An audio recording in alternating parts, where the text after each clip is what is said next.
Hello, and welcome to this week's edition of Enrichment, where we talk to small business owners and entrepreneurs on strategies and best practices. Now, although small businesses are often at a disadvantage when competing with bigger companies, they can have one advantage. They can always be smarter than the competition. So, let's get right to this week's subject. Since it's still January, where we typically look forward to what we want to accomplish in the year ahead, I thought we would continue in that vein this week and look at something I know is of major concern to you in 2023: neuroplasticity. I know it's on everyone's lips. One of the main tenets of growing and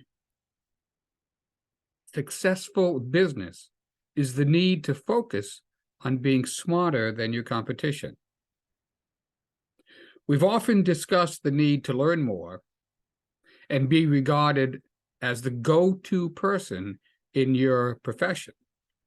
But we've never really looked at how to accomplish that from a physical perspective. Physical as in how to actually strengthen the brain itself. Normally, when we are in our 30s and 40s, the brain begins a gradual decline. It actually starts shrinking in size. This is particularly true for the frontal lobe and the hippocampus. Those areas involved in higher cognitive function and the encoding of new memories. Luckily, these changes are barely noticeable in our day-to-day activities. The occasional searching for the right word, or misplacing your car keys, or maybe even driving a little slower are typical examples of this type of minor decline. The good news is that we can fight back against Father Time by taking advantage of the brain's natural neuroplasticity. Neuroplasticity is the capacity for our brain to change in response to our behavior. Research now shows that the brain is a highly active and malleable learning machine and can continue to be throughout our lifetime.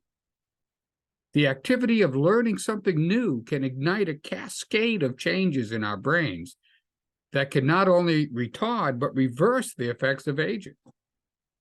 As explained by Dr. Megan Call, Resiliency Center Director at the University of Utah, neuroplastic change occurs at the chemical, structural, and functional levels of the brain. These changes work in concert with one another. Dr. Call explains that there are 5 components to get us started on creating those new neural pathways. First, we need to learn a new skill. We need to learn something that should be challenging to us and novel. It can't be too easy. Something you've always wanted to do. Next, there must be some intention or relevance that makes this new skill you want to learn important to you. When it's something you really want to do, part of the neuroplastic change you're seeking will come from the associated feelings of accomplishment and reward.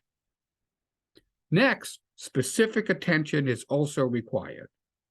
We need to have a plan, set a schedule, and stick to it.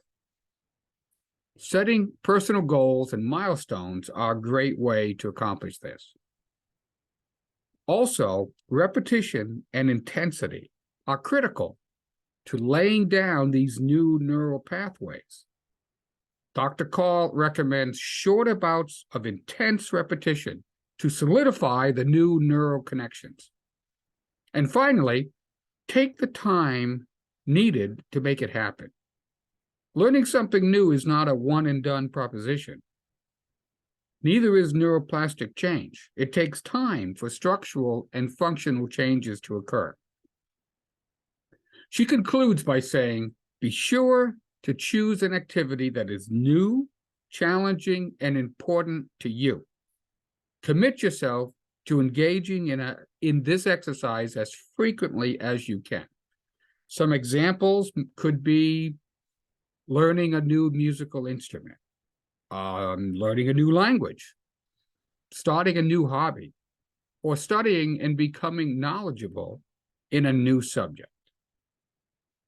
So let's get our brains a bit more healthy, shall we? Well, I hope you found that useful. Now, if you'd like to further discuss anything regarding this topic or any small business strategy, reach out to me at rich@speakingofsuccess.us. Oh, and before I forget, I'm excited to tell you that my book, Build Your Rep, is now available in paperback and ebook through Amazon.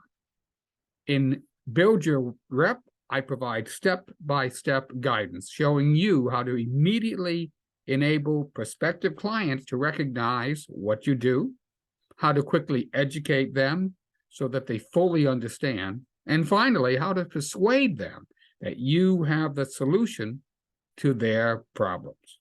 I urge you to give it a read and let me know what you think. And feel free to reach out if you have any questions. Well, that's it for this week. I hope you got something out of it, and I'll see you next week. Bye.